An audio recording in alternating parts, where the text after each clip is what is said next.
la première garantie, d'abord, ce qu'il faut souligner, c'est que c'est un accord qui a été signé, le communiqué a été signé par les chefs d'État, ce qui est un fait inédit.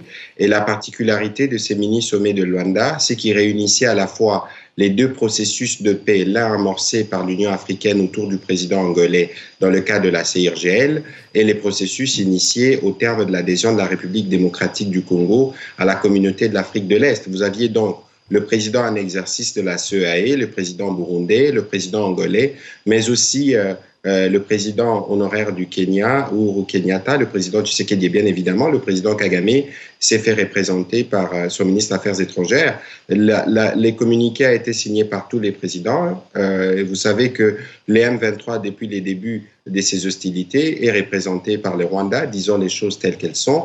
Nous espérons que cette fois-ci, les engagements qui ont été pris dans les termes les plus fermes, assortis d'un calendrier, sera respecté de tous pour nous assurer que la paix revienne dans cette partie du territoire national. Alors, vous l'avez dit vous-même hier en conférence de presse, il y a un ras-le-bol de la part de la RDC d'avoir des discussions de paix alors que certaines parties ne respectent pas leurs engagements. À qui faisiez-vous allusion? Et surtout, faut-il rester particulièrement prudent quant à cet accord de cessez-le-feu? Évidemment, nous garderons cette donne de prudence parce qu'il faut, nous connaissons, c'est le Rwanda, il faut dire les choses telles qu'elles sont.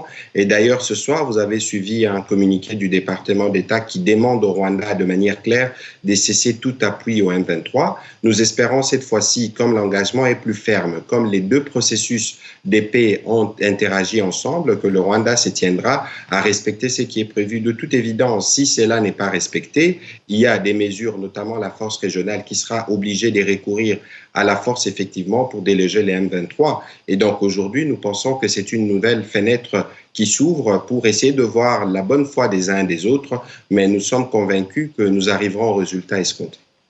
Alors, d'un point de vue politique, que signifie cet accord entre votre pays et le Rwanda? Vous l'avez dit vous-même, le Rwanda reconnaît sa responsabilité.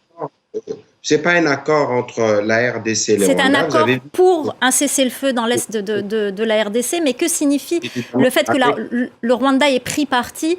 Est-ce que le Rwanda, finalement, ne reconnaît pas sa responsabilité dans les tensions qui secouent l'est de la RDC?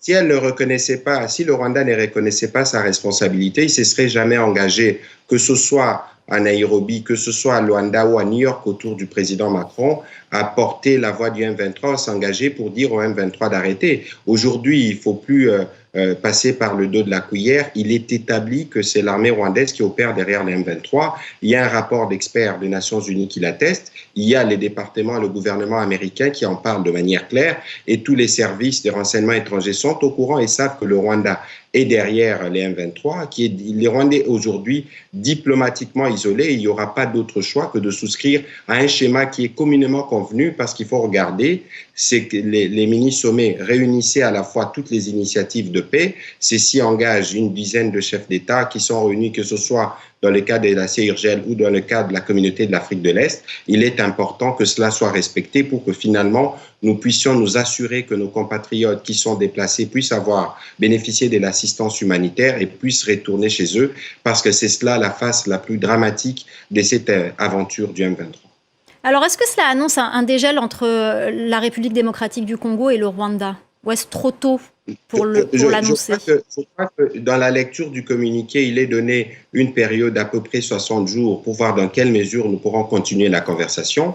Mais ici, il n'est pas d'abord question de regarder la question sous cet aspect. Ici, le plus urgent, c'est que le M23 cesse ses attaques répétées sur les populations, sur l'armée, y compris sur la MONUSCO.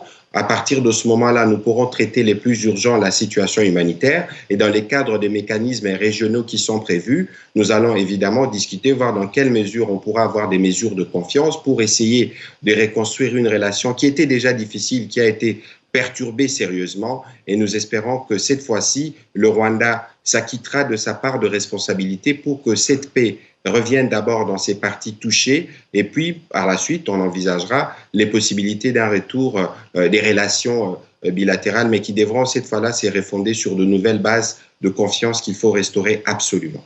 Alors est-ce que vous pensez que que ce revirement est dû particulièrement à la pression de la communauté internationale et notamment celle des États-Unis. Vous avez évoqué tout à l'heure la déclaration du département d'État. Est-ce que vous pensez que c'est surtout la pression exercée par les États-Unis qui a provoqué ce revirement ? Écoutez, il y a la pression d'abord de pays de la sous-région qui sont, comme nous tous, engagés dans ces processus de paix, les pays de l'Afrique de l'Est, mais il ne faut pas oublier non plus l'Angola qui, dès les premières heures de cette crise, s'est porté garant pour assurer la médiation.